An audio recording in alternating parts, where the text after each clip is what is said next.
हमारा सौभाग्य है कि अपने गुरु शिव के कार्य के वास्ते, कार्य के निमित्त आज यहाँ हम सब मिल रहे हैं एक दूसरे से। इससे बड़ा एक शिव के शिष्य के जीवन का न तो सौभाग्य हो सकता है, न उपहार हो सकता है। आज का ये दिन भारत देश में मकर संक्रांति के रूप में मनाया जाता है, ये आप जानते हैं। सामान्य बोलचाल की भाषा में हम कहते हैं दही चूरा का दिवस है ये, पतंग उड़ाने का दिवस है ये। यानी भारत में इस आज के दिन को कहीं पोंगल, कहीं लोहरी, अलग अलग नामों से पुकारा जाता है, लेकिन सारे जो दिवस है आज, उसके पीछे अर्थ एक ही है कि सूर्य जो है एक राशि से दूसरी राशि में जा रहा है, और जिस राशि में आज वो जा रहा है उसके बाद जो आज दिवस मनाया जा रहा है उसके बारे में मैं कह रही हूं कि उत्तरायण हो रहा है। यानी सकारात्मक ऊर्जा की तरफ तीव्र गति से अब चल रहा है, और जब सकारात्मक काल शुरू होता है तो एक मानव का जीवन और धरती की प्रत्येक रचना प्रभावित होती है। अब है कि ये तो हो गया आज के दिवस का। अभी मेरा एक सौभाग्य ही है, बहुत बड़ा है, कि आप सभी गुरु भाई गुरु बहनों ने जन्म दिवस की शुभकामना दी। जितना आभार, जितनी कृतज्ञता व्यक्त करूंगी कम होगा, लेकिन मुझको आज इस क्षण में वो पल याद आ गया जिस वर्ष, इससे पहले के वर्ष में 14 जनवरी को मनाया जाता था मकर संक्रांति। साहब उस समय रांची में रह रहे थे और साहब ने कहा कि एक बात बताइए, मेरा जन्म हुआ तो दीपावली मनी। माँ नीलम आनंद जी के लिए उन्होंने कहा कि भाई नीलम का जन्म हुआ तो नागपंचमी थी, आपका जन्म कौन विशेष दिन हुआ है जो लोग याद रखें? अभी मुझको याद आ गया है, लेकिन कोई बहुत विशेष दिन तो उस दिन है नहीं। 14 जनवरी को तो मकर संक्रांति होती है, लेकिन 15 जनवरी को तो कुछ भी नहीं होता। तो मैंने जिस तरह साहब ने हंसी में कहा, मैंने भी उनको हंसी में कहा कि ये तो आपके ऊपर है, आप जिसका चाह देंगे दिन बन जाएगा। 2-4 महीने के बाद अखबार में उस वर्ष निकला कि अभी से लेकर 2080 तक मकर संक्रांति 15 जनवरी को होगी। अब दिन, जिसकी सोच से दिन बदल जाते हैं किसी के, जिसकी सोच से राशियां बदल जाती हैं, जिसकी सोच से मौसम बदल जाते हैं। बारिश का मौसम है, झमाझम बारिश हो रही है, शिव गुरु महोत्सव है, साहब श्री का आगमन हो रहा है, और उन्होंने कहा है कि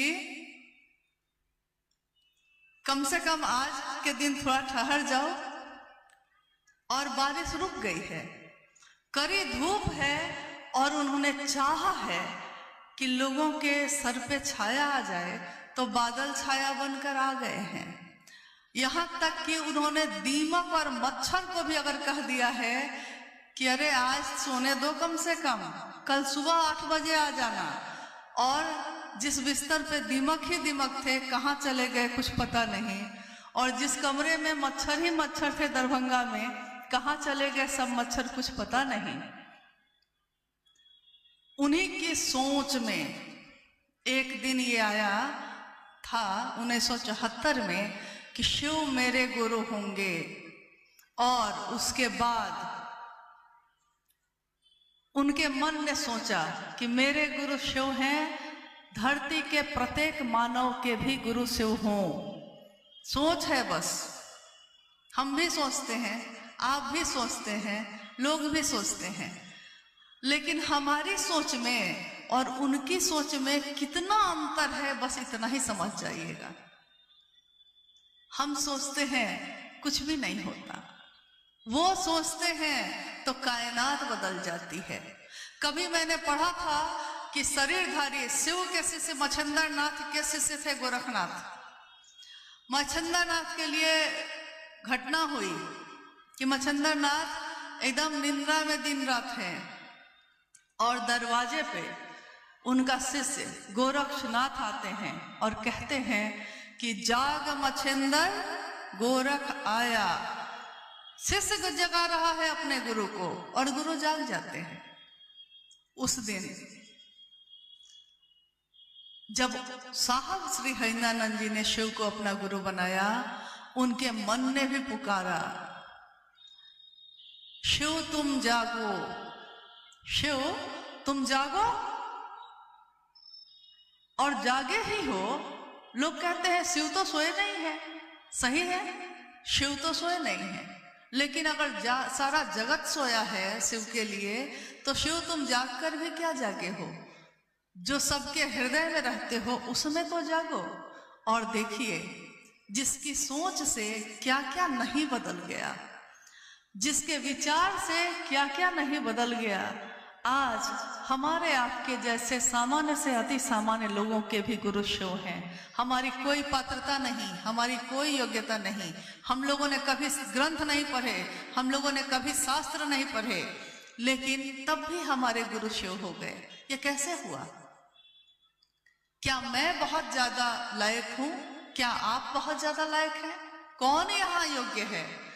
इस योग्य हम नहीं हैं, नमन भी कर सकें शिव को, लेकिन जिसके अंदर शिव की ऊर्जा का संचरण हुआ, उनका नाम है शिव के शिष्य हरिंद्रानंद जी, जिनको हम सभी शिव शिष्य आदर से प्रेम से कहते हैं वरेण्य गुरु भ्राता साहब श्री हरिंद्रानंद जी। और याद रखिएगा कि हरिंद्रानंद जी ही वो डोरी हैं और हम सब पतंगे हैं। इस शिव के आकाश में सब उड़ रहे हैं। अभी हम बैठे थे तो देखा कि पतंग उड़ रहा है। अचानक ध्यान आया साहब की बातों का कि साहब ने कहा था कि पतंग लटाई से जुड़ी हुई है, डोर से जुड़ी हुई है, तो डोर से जब तक जुड़ी रहती है पूरा आकाश उसका है, जहां चाहो उड़ लो। लेकिन जैसे ही आप डोर से कटेंगे फिर वो पतंग कहाँ जाकर टंगाएगा कुछ पता नहीं है। इसलिए मेरा निवेदन भी है, आग्रह भी है कि हम सब अभी इस क्षण में जब अपने गुरु शिव की बात के लिए यहाँ इकट्ठे हुए हैं, हम सबका मन एकाग्र हो शिव के शिष्य हरिंद्रानंद जी के प्रति, जिनके एहसान के कारण, जिनके द्वारा दिए हुए दान के कारण आज शिव मेरे या आपके या आज धरती पे किसी के भी गुरु हो पाए हैं।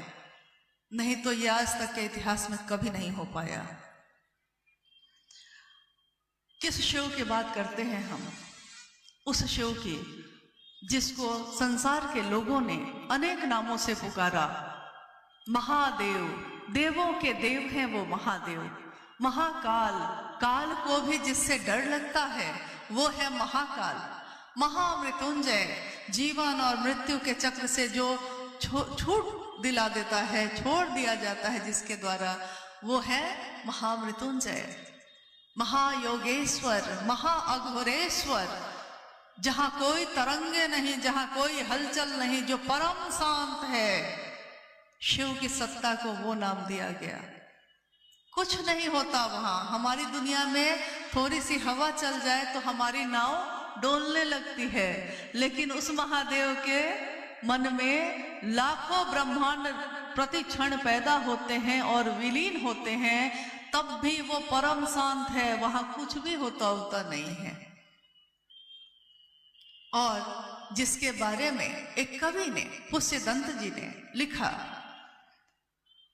कि अगर समुद्र के जल को, समुद्र जो सबसे ज्यादा पानी है, जहां अथाह पानी है, समुद्र के जल को और हिमालय जैसी टिकिया, हिमालय पर्वत सबसे बड़ा है, हिमालय पर्वत को मान लीजिए कि स्याही की टिकिया बना दी जाए और समंदर को पानी बना दिया जाए, उस पानी में उस टिकिया को रख दिया जाए, यानी हिमालय को रख दिया जाए, स्वर्ग का जो वृक्ष है पारिजात, उसकी शाखाएं तोड़ दी जाए और स्वयं मां शारदा, मां सरस्वती स्वयं धरती को कागज बना ले, ये जो धरती है उसको कागज बना ले और उसी समंदर के पानी में जो टिकिया है उसमें अपनी लेखनी को, पारिजात वृक्ष की शाखा को डुबो डुबो कर इस पूरे धरती पे शिव का गुणगान लिख दे, तब भी गुणगान लिखना संभव नहीं है। कहा गया, साहब ने अपने पुस्तक में भी लिखा है, कहा भी गया है कि शिव गुणहीन है, कोई गुण नहीं उनमें, और अशेष गुणम है, इतने गुण हैं कि गुण का अंत ही नहीं है। गिनना चाहिए तो इतने गुण हैं उनमें कि उसका अंत ही नहीं होगा। इसलिए मैंने ये बातें कही आज कि पहले हम लोग ये तो समझ लें कि मेरे गुरु, जो हम कहते हैं कि मेरे गुरु शिव हैं, तुम्हारे भी हो सकते हैं, ये शिव कौन है और हमारी औकात क्या है।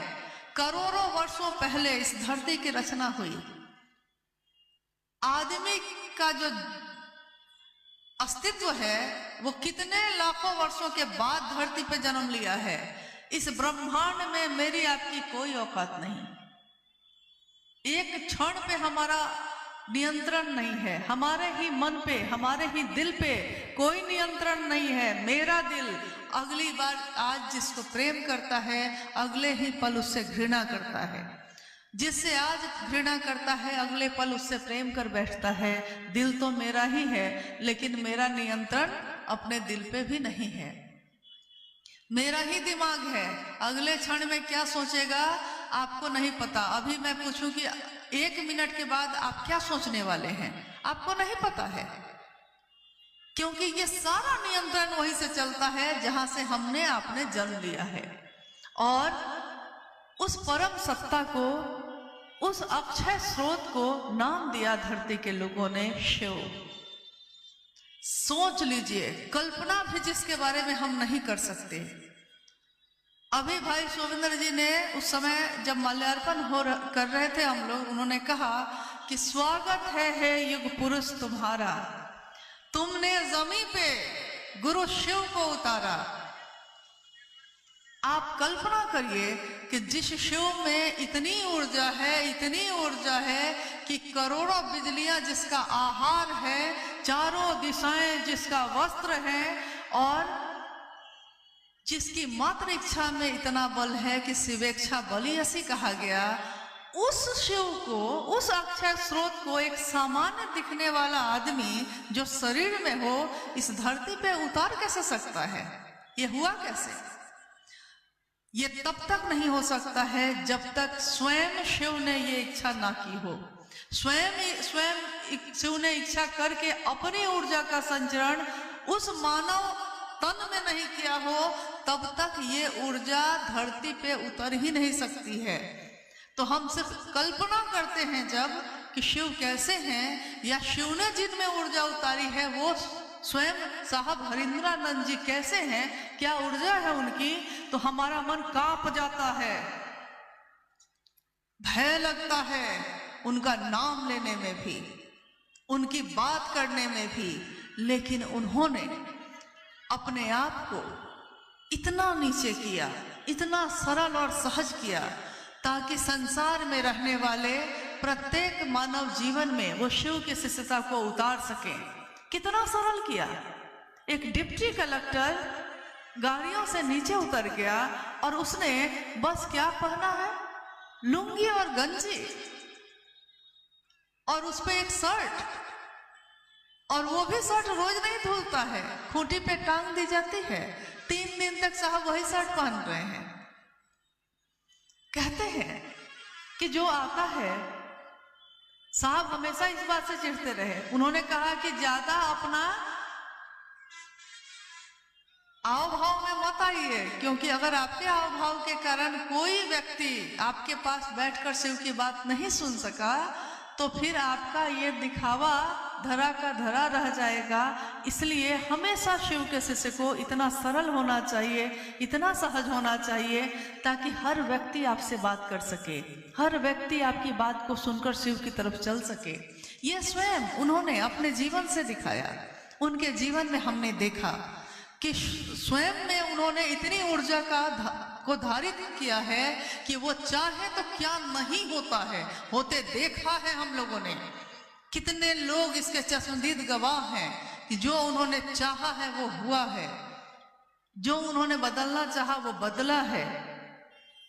लेकिन उसके बाद भी एक सामान्य पहाड़ और जंगल में रहने वाला व्यक्ति भी फटी हुई धोती पहनकर भी उनके पास आकर बैठा है, तो साहब और दीदी मां नीलम आनंद जी ने इतने प्रेम से उसको सहारा दिया है कि वो निसंकोच, बिना संकोच के आके उनके गले से लग गया है। ये जगह कौन सी है? ये शिव के शिष्य की जो जगह है, ये कैसी जगह है? सदियों से सताए लोग यहाँ सीने से लगाए जाते हैं, दरबार में सच्चे शिव गुरु के दुख दर्द मिटाए जाते हैं। ये दुनिया दुख देती है, दर्द देती है, सताती है, और शिव के शिष्यता उन सारे दर्द और दुख और सताए जाने के दर्द पे मरहम लगाती है। तो हम सबको बहुत सजग ढंग से, बहुत ही गंभीरता से शिव की शिष्यता की बात करने की भी जरूरत है और समझने की भी जरूरत है।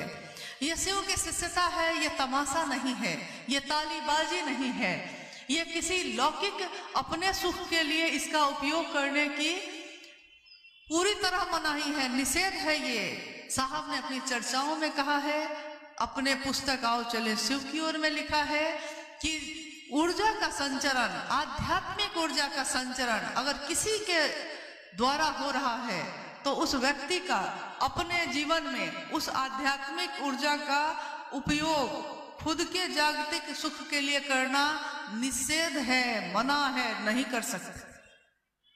यानी कि शिव शिष्यता का व्यापार हम नहीं कर सकते।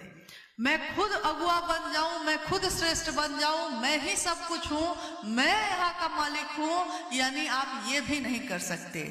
और जिस दिन हमारे, आपके या किसी के मन में ऐसी भावना जैसे ही जगती है, वैसे ही समझ लीजिए कि अब डोर पतंग से कटने वाली है। पतंग को सजग हो जाना चाहिए कि ये डोर न कट जाए। तो आइए हम बात करते हैं आज वारसलीगंज में जो आज शिवगुरु महोत्सव हो रहा है।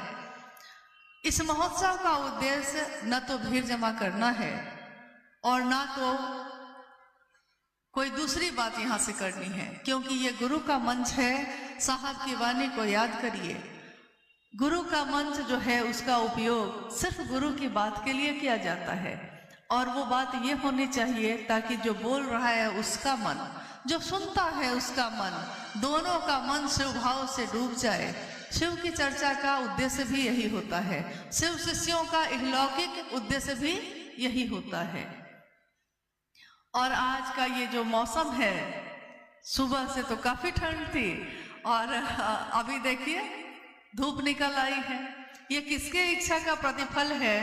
मन जाने या ना जाने आभास तो हो ही जाता है, क्योंकि यहाँ कार्यक्रम हो, ये भी इच्छा शिव के शिष्य हरिंदानंद साहब की थी।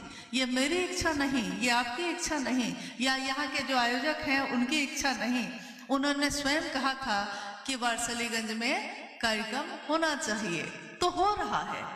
उन्होंने जो जो कहा है, चाहे वो 4 साल बाद हो, लेकिन वो बात होती जरूर है, घटित जरूर होती है। जो चीज आज असंभव लगती है, जो कि ये कार्यक्रम तो असंभव नहीं है, ये तो होते ही रहते हैं। लेकिन पहला जब कार्यक्रम साहब ने किया था तो 13 लोग थे उस कार्यक्रम में। उन 13 लोगों में भी 2 तो साहब दीदी स्वयं थे, 3 उनके बच्चे थे, तो 5 तो यही हो गए। इसके अलावा जो कुछ गुरुभाई थे उस समय के, प्रारंभिक समय के, बस उन 13 लोगों के साथ साहब ने गढ़बरवारी के उस शमशान में नितांत अकेले सन्नाटे में कहा कि आज जो 13 लोग हैं, आने वाले समय में 13 करोड़ होंगे। किसी ने उनकी बात का विश्वास नहीं किया। उन्होंने कहा कि यहाँ तो 13 आदमी भी बड़ा मुश्किल से बैठ पाए हैं और साहब कह रहे हैं कि 13 करोड़ होंगे, ये कैसे होगा? किसी के विचार में, किसी के कल्पना में ये सारी चीजें उसी समय बन चुकी थी। जैसे शिव की इच्छा में ही सृष्टि होती है, वैसे ही शिव के शिष्य की इच्छा में ही, सोच में ही ये सारे आज जो हम घटित हो रहा है, कल जो घटित होगा, आने वाले हजारों वर्षों के बाद भी शिव शिष्यता में जो घटित होगा, शिव के शिष्य हरिंद्रानंद साहब जानते हैं। हम जाने या ना जाने, आप जाने या ना जाने। और घटनाएं तो असंख्य हैं। आप में से बहुत लोगों ने सशरीर उनका दर्शन किया, उनकी बातों को सुना। इस मानव तन का, इस जन्म का ये सबसे परम सौभाग्य है कि हमारी आंखों ने उनका दर्शन किया, हमारे कानों ने उनकी वाणी को खुद सुना, किसी मशीन के सहारे नहीं सुना, अपने ही कानों से सुना। ये हमारा सौभाग्य है और इस सौभाग्य को हम अपने आंचल में समेट सकें, संभाल सकें, कोशिश इसकी होनी चाहिए।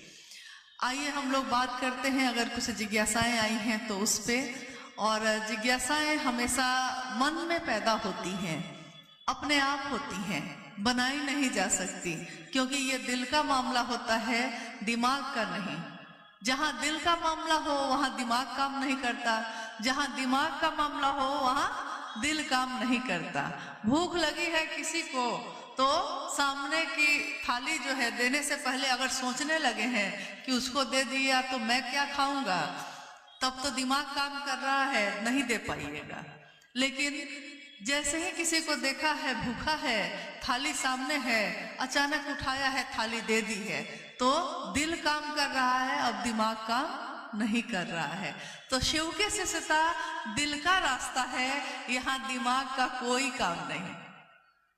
आइए हम लोग कुछ जिज्ञासाओं पे बात करने की कोशिश करते हैं। स्थानीय गुरु भाई गुरु बहनों के द्वारा कुछ जिज्ञासाएं हैं। शिव की शिष्यता एक जागरण है, क्रांति नहीं।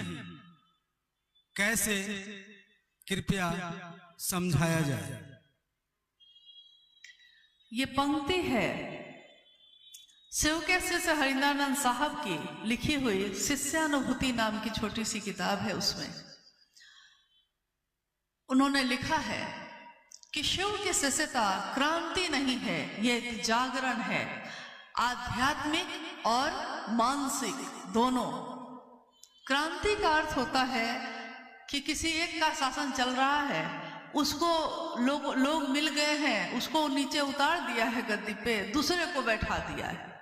ऐसा हुआ करता था पहले राजाओं के समय में, या आज भी बहुत सारे देशों में होता है।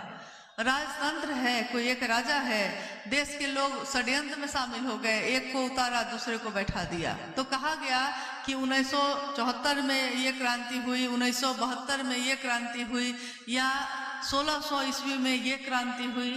तो ये घटनाएं बोली जाती हैं। क्रांति का अर्थ है बदल देना, लेकिन जागरण का अर्थ होता है जो है उसको जगा देना। है वो बस सोया है, उसको जगा दीजिए। जैसे हमारे घर में आप जब सुबह में जगते होंगे तो आपने देखा होगा कि हमारे बच्चे सोए रहते हैं। ठंड में तो और ज्यादा होता है ऐसा। माँ जग गई है, पिता भी जग गए, बच्चे सोए हैं, आप जग गए हैं, बाकी लोग सोए हैं। तो क्या होता है, थोड़ी देर बाद आप देखते हैं कि सोया है, थोड़ी देर इंतजार करते हैं कि अच्छा अब जग जाएगा, फिर इंतजार करते हैं और कि अब जग जाएगा। जब फिर भी नहीं जगता तो आप जाकर उसको हिला हिला के कहने लगते हैं कि अरे अब तो जग जा, सुबह हो गई है, धूप निकल गई है, तब भी नहीं जगता है। तो माँ पहले प्रेम से जगाती है और फिर शब्दन की मार से, कि उठता है कि थप्पड़ लगाए, यानी कि शब्द की मार से जगा देती है वो माँ। जगा दिया है, कोई एक जगह है, लेकिन बाकी सबको सोए हुए देखकर वो बेचैन हो गया कि मैं जगा, बाकी क्यों नहीं जगते हैं। तो उन्होंने कहा कि भाई जग जा। शिव की शिष्यता एक जागरण है, आध्यात्मिक और मानसिक तल का। शरीर जगा है, लेकिन आध्यात्म की धरती पे मेरा मन सोया है। दूसरे जगत की चीजों में जगा है, लेकिन ईश्वर के तरफ चलने के रास्ते में सोया है। तो शब्द की मार से, स्पर्श से, वाणी से, जैसे हो वैसे गुरु, सदगुरु, जगत गुरु सबकी कुर्सी पे बारी बारी बैठे हुए शिव जगह ही देते हैं शिष्य को। लेकिन विचार में भी अगर आप खड़े रहिएगा तब। तो ये एक जागरण का विषय है, अपनी यात्रा की याद दिला देता है कि अपनों की चिंता में हम अपनी यात्रा जो भूले थे, अपनों की चिंता तो हम करते रह रहे हैं कि वो कैसे जिएगा, क्या खाएगा, लेकिन मेरी जो यात्रा है, मेरा जो जन्म हुआ है इंसान के तौर पे, वो किस कारण से हुआ है, क्यों हुआ है, कोई तो कारण होगा। इस बात को जो हम भूल गए हैं, उसी को जगाने का ये विज्ञान है, जगाने का ये तरीका है। दूसरी जिज्ञासा है कि गुरु एक, आदेश भी एक, मंजिल भी एक, फिर भी गुरु भाई गुरु बहनों में मतभेद क्यों हो जाता है? कृपया अनुभव के आधार पर समझाया जाए। गुरु भी एक, रास्ता भी एक, मंजिल भी एक ही है, फिर भी गुरु भाई गुरु बहनों में मतभेद क्यों हो जाता है? मतभेद यानी कि आप कुछ और चाहते हैं, हम कुछ और चाहते हैं, आप कुछ और सोचते हैं, हम कुछ और सोचते हैं। मंजिल है भगवान शिव स्वयं। जगत में हमारी पसंद नापसंद अलग अलग हो सकती है, लेकिन शिव के रास्ते पे चलने के लिए ये अलग अलग स्वीकार नहीं होती। अब है कि जब मंजिल एक है, तो यहाँ आखिर गलती हो कहाँ रही है? ये मतभेद हो रहे हैं, इसका अर्थ है कि कहीं कुछ भूल हो रही है। तो थोड़ा हम लोग अपनी यात्रा पे पलट के देखते हैं, ये भूल क्यों हो रही है और ये भूल क्या है।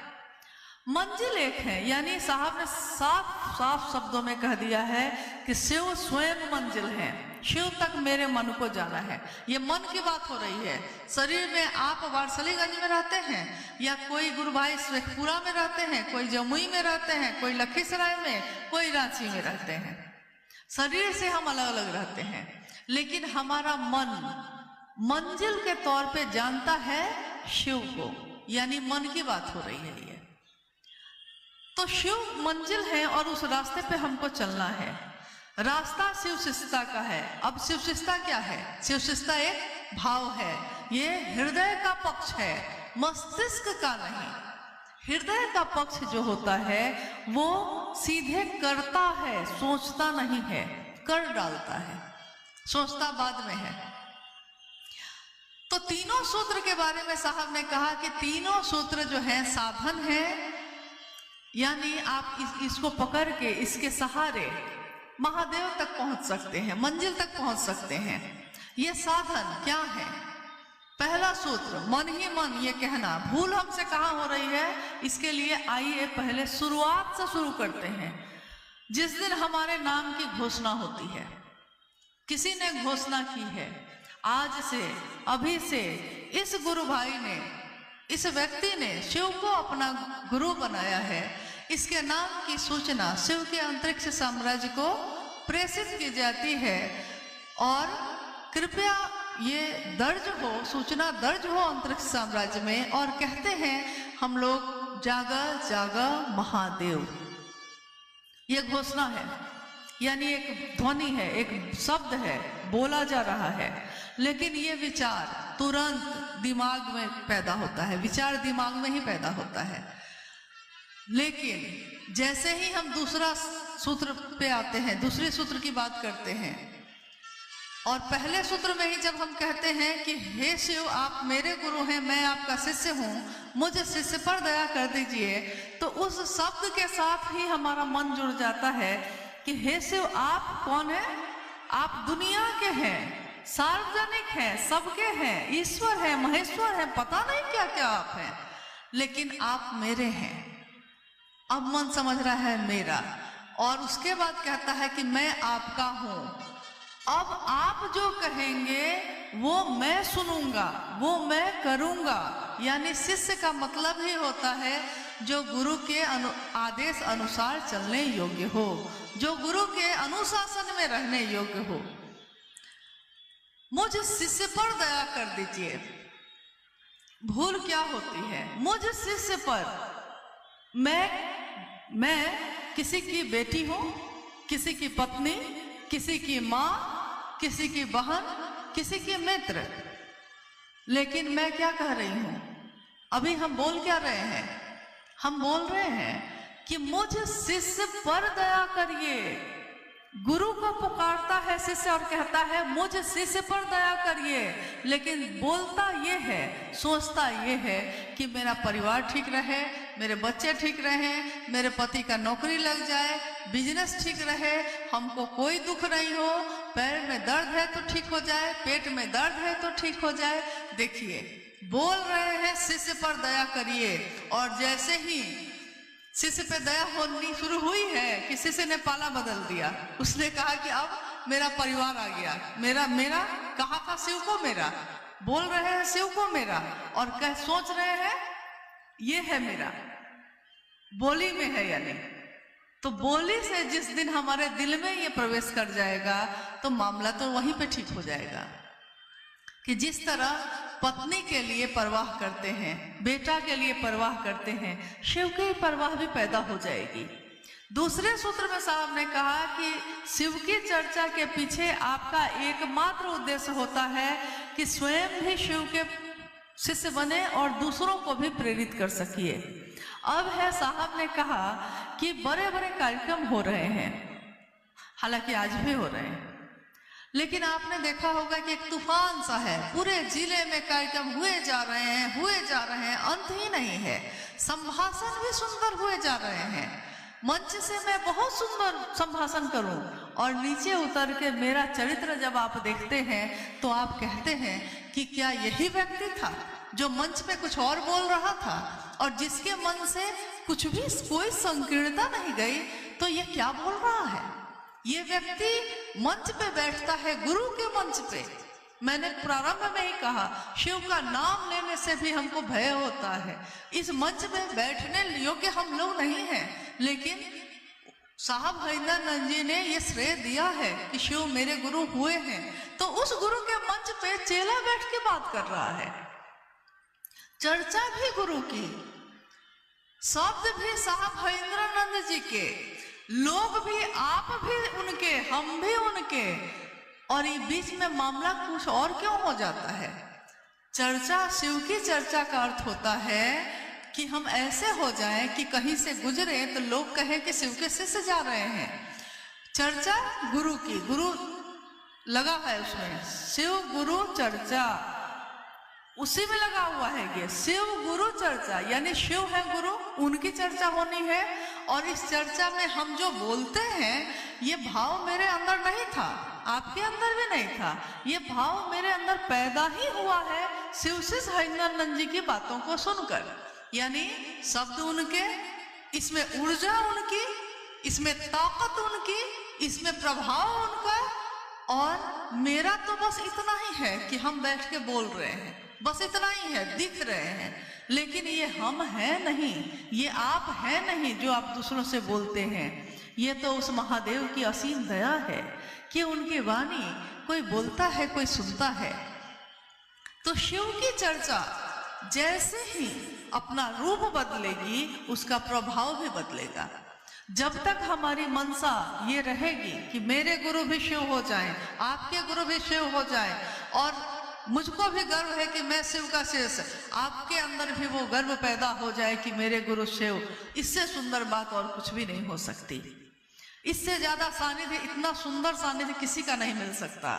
लेकिन जैसे ही शिव चर्चा का रूप बदलता है, यानी जैसे ही ये सम्मान का द्योतक हो जाता है, जैसे ही ये सुख सुविधा का हो जाता है, जैसे ही ये वर्चस्व का हो जाता है, जैसे ही ये क्षेत्राधिकारी बनने का होता है, जैसे ही इसमें शासन की भावना आती है, वैसे ही हमारी यात्रा जो शिव की तरफ जा रही थी, अब वो गड़बड़ानी शुरू हो जाती है।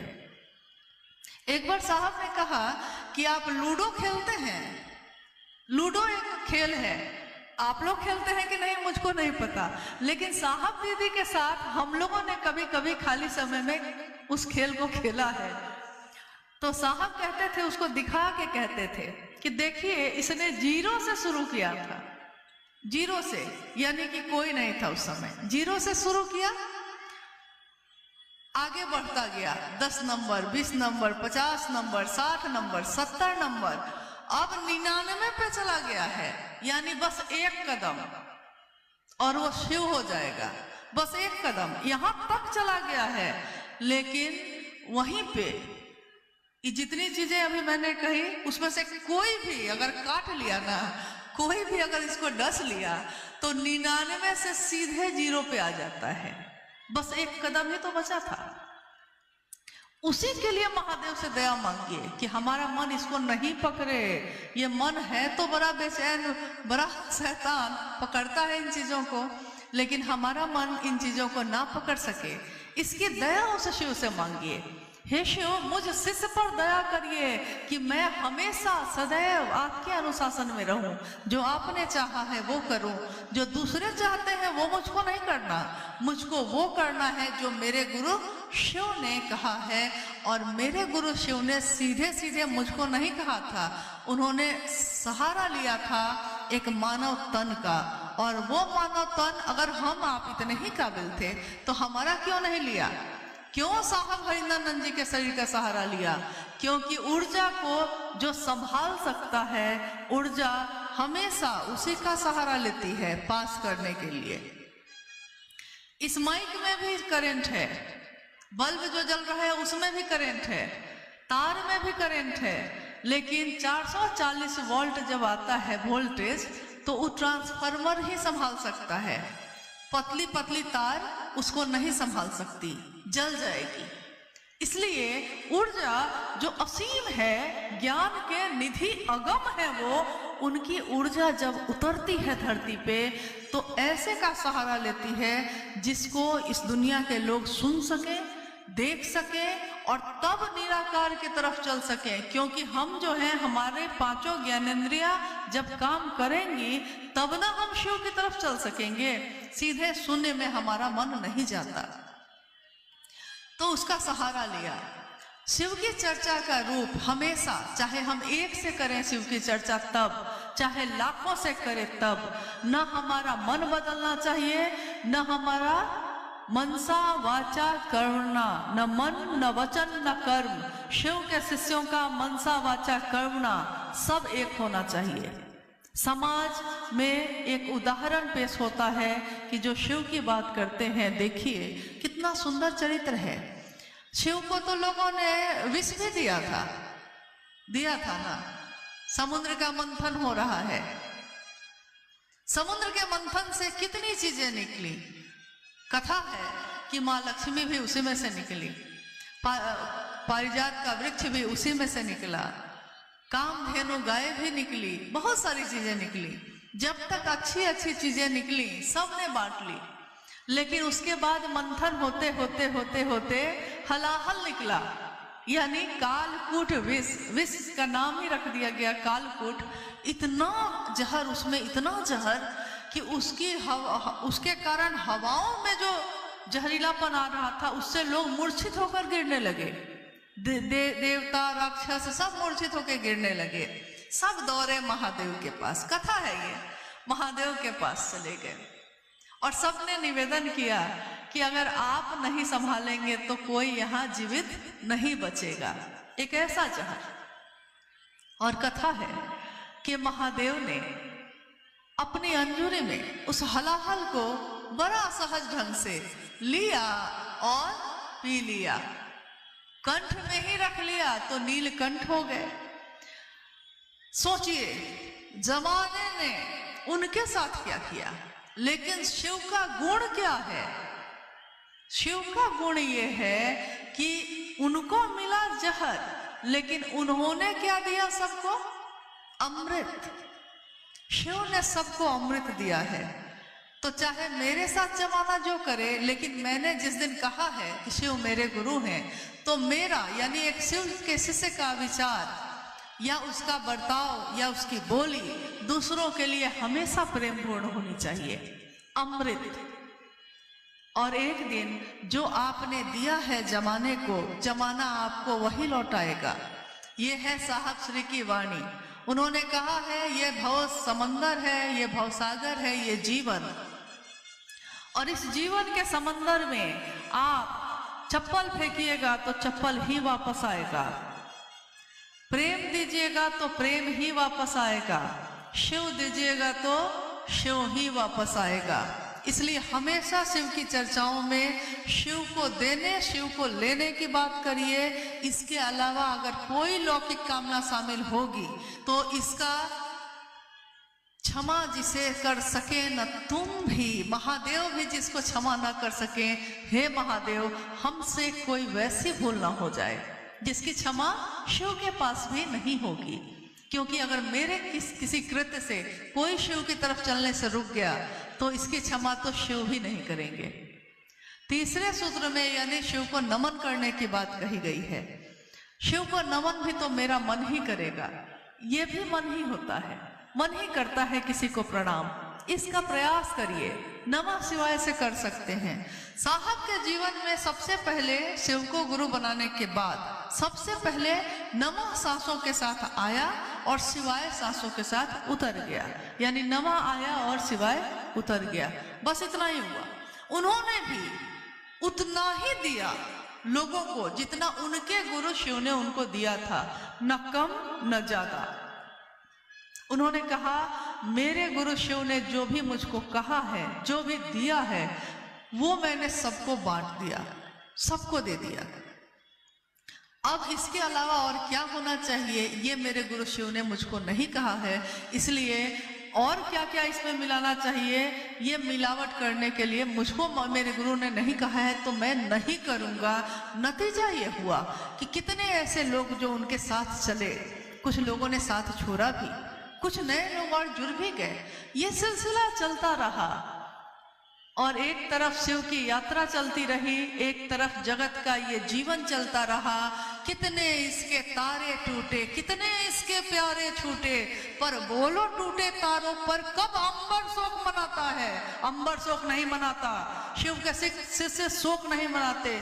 बस मेरे गुरु शिव ना छूट जाए, दूसरा छूटता है तो छूट जाए, मेरे गुरु शिव ना छूटे, बस इसी की कामना रखकर अगर ये तीनों सूत्र हम करते हैं तो इसका परिणाम ऐसा अद्भुत है जो आप करके देखिए, आपने सोचा भी नहीं होगा। आप ऐसा क्या चाहेंगे जो आपको उपलब्ध नहीं होगा। हर वो चीज यहाँ उपलब्ध होती है अगर मनसा हमारी सही रहे। शिव क्या नहीं देते, साहब ने तो खुद कहा मैंने शिव से पैसे लिए हैं, मैंने तो शिव से अपने बाल तक ठीक करवाए हैं। शिव ने लोगों को बेच दिया। बाल भी ठीक करने में मुझको मेहनत लगती है तो वो भी मैंने करवा लिया। बताइए ये कौन करता है? ये तो कोई नहीं करता जो उन्होंने कर दिया है। यानी शिव से जुड़े रहे, शिव से अगर लगे रहे तो क्या ऐसा है जो जीवन में उपलब्ध नहीं होगा।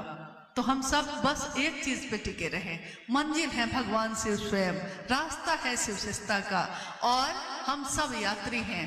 मन में शिव के संकल्प का अगर जल है, शिव के संकल्प का दिया जल रहा है तो हम सब की नजर जो है शिव पर ही रहेगी। लेकिन अगर मन में ही संकल्प नहीं है तो फिर इधर भी देखेंगे उधर भी देखेंगे तो पता चलेगा कि गाड़ी चल रही थी सड़क पे, चली गई गड्ढे में, खाई में। तो हमारे आपके ऊपर है कि हम अपने मन के संकल्प को दृढ़ करें और मजबूत करें। जिस दिन हम ये कर लेंगे मतभेद नहीं होंगे। इसका भी साहब ने कहा था कि और विधाओं में और जो मत हैं या रास्ते हैं उसमें शुरुआत में कोई एक होता है, बाद में उसमें 3 भाग 4 भाग होते हैं। लेकिन शिव की शिष्यता में प्रारंभिक समय में ही लोग बटेंगे और अंत में सब एक हो जाएंगे। ये मेरी बात नहीं है, ये उस शिव के शिष्य हरिंद्रानंद जी की बात है जिनके विचार पे आज करोड़ों लोग चल रहे हैं। मेरे विचार से तो एक आदमी नहीं चलता, आपके विचार से तो एक आदमी नहीं चलता, लेकिन जिसके बोली से, जिसकी सोच से, जिसके विचार से आज करोड़ों लोग चल रहे हैं, कितनी ताकत होगी उनमें, कितनी ऊर्जा होगी उनमें। तो उनके संकल्प को अपना संकल्प बनाएं और चलें। जिस दिन हम ऐसा कर लेंगे कोई मतभेद नहीं, कोई वैचारिक मतभेद नहीं होगा। एक अंतिम जिज्ञासा। कुछ लोग कहते हैं कि साहब श्री अपनी सारी आध्यात्मिक शक्ति मुझे ही दे दिया है, दीदी के द्वारा कृपया प्रकाश डाला जाए।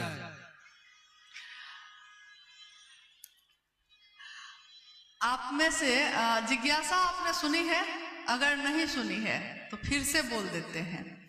जिज्ञासा है कि कुछ लोग कहते हैं कि साहब ने शिवलीन होने से पहले, यानी शरीर को जब छोड़ा है उससे पहले, अपनी आध्यात्मिक ऊर्जा का संचरण मुझ में कर दिया है। कुछ लोग कहते हैं कर दिया है, यही ना?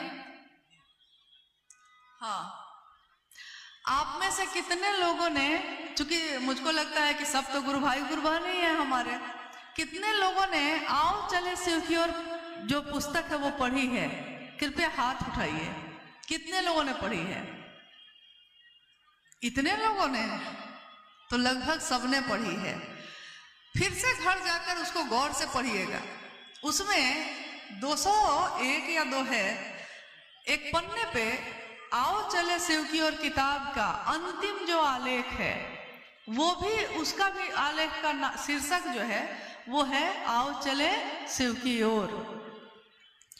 मेरा निवेदन है कि थोड़ा हलचल आप लोग शांत कर लीजिए, क्योंकि अब बस 10 मिनट भी नहीं होंगे, हम भी जाएंगे, आप भी जाइएगा।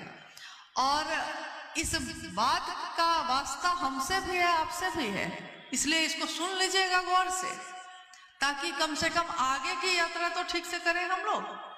अब सुनिए, उसमें साहब ने लिखा है कि जब माँ नीलमानंद जी शिवलीन हुई थी 17 जून 2005 को, माँ नीलमानंद जब शिवलीन हुई, उस समय कुछ लोगों ने पूरे अभियान चलाकर ये बात लोगों में स्थापित की कि माँ नीलमानंद जी ने शिवलीन होने से पहले अपनी आध्यात्मिक ऊर्जा उनके अंदर ही आहरित कर दी है, यानी डाल दी है। ये साहब ने खुद लिखा है आओ चले शिव की ओर में। लेकिन जो कि पूरी तरह मिथ्या था, ऐसा नहीं हो सकता, इसी को उन्होंने अगली पंक्ति में स्पष्ट किया है। उन्होंने कहा है कि हमें याद रखना चाहिए कि आध्यात्मिक ऊर्जा का संचरण गुरु स्वयं करते हैं और कोई शिष्य नहीं कर सकता, और अपने जागतिक लालसा के लिए तो ये हो ही नहीं सकता। अब रही बात, साहब हरिंद्रानंद जी ने अपनी आध्यात्मिक शक्ति का संचरण कुछ लोगों में कर दिया है। हम लोगों की भेंट तो नहीं हुई, लेकिन मुझको आश्चर्य है कि वैसे लोग अभी इतनी ऊर्जा को बर्दाश्त कैसे कर पाए, क्योंकि अभी अभी मैंने कहा है कि उस शिव की ऊर्जा जिस मानव तन का सहारा लेकर उतरती है, वो मानव तन होता है जो इसको संभाल सकेगा। हम आप अगर इतने लायक थे तो ये बात हम लोगों ने साहब के शरीर में रहते हुए ही क्यों नहीं कह दी थी कि साहब आपने जो आध्यात्मिक शक्ति मुझको दी है अभी ही लोगों को बता देते हैं। आश्चर्यजनक ढंग से ये बातें तब शुरू हुई जब साहब शिवलीन हुए। लोगों को लगा कि अब साहब नहीं हैं, लेकिन हम लोगों ने इतनी ज्यादा उनकी उपस्थिति महसूस की है। हम लोगों, मतलब सिर्फ मैंने नहीं, मैंने कहा हम लोगों ने, हर उस शिव शिष्य ने उनकी उपस्थिति महसूस की है जिसने उनको मन से पुकारा है। हर उस शिव शिष्य के यहाँ वो गए, हर उस शिव शिष्य से मिले, यहाँ तक कि लोगों ने कहा कि भोजन भी किया है।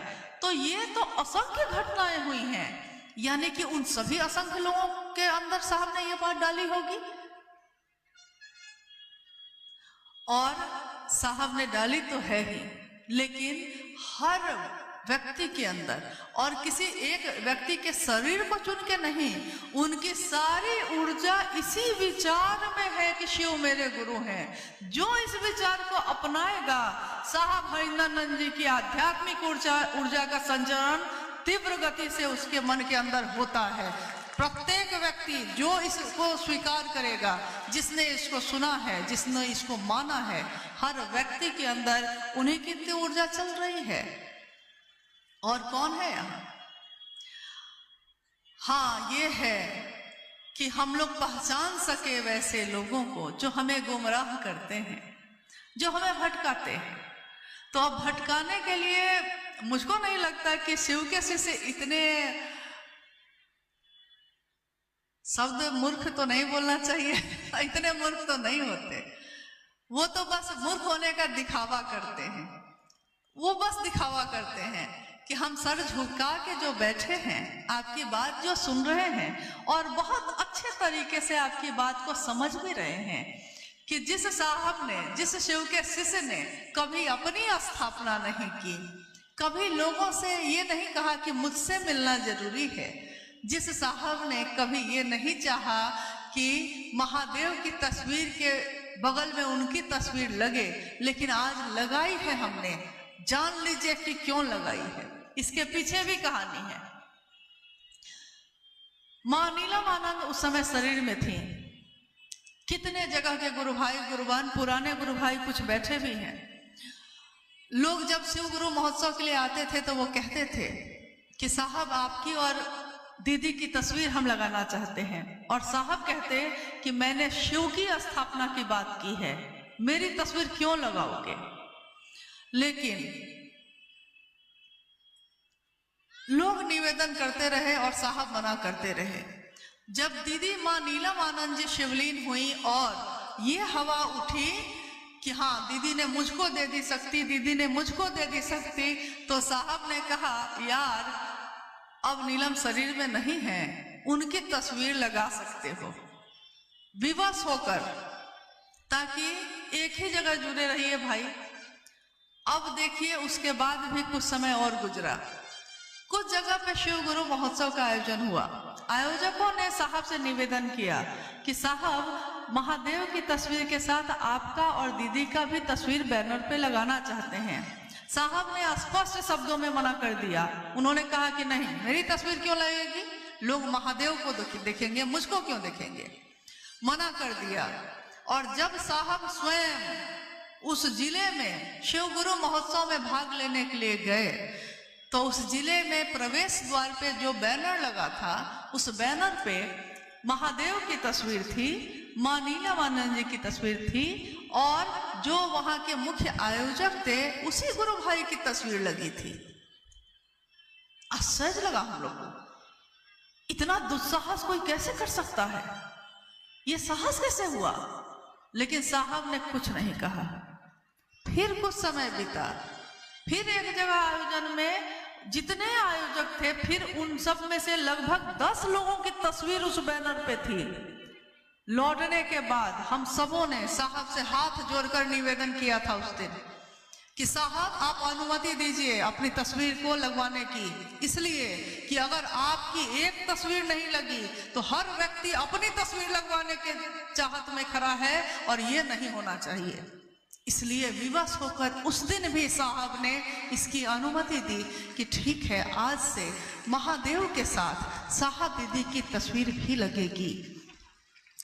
हम लोगों के कानों तक ये आवाज भी पहुंची साहब के शिवलीन होने के बाद, हालांकि जिज्ञासा में ये नहीं है। ये आवाज भी पहुंची कि लोग कहते हैं कि जब अब साहब और दीदी जीवन में नहीं है, शरीर में नहीं है तो उनकी तस्वीर क्यों लगनी चाहिए? और मैं शिव के शिष्या पूछती हूं कि उनकी तस्वीर नहीं तो किसकी तस्वीर लगनी चाहिए?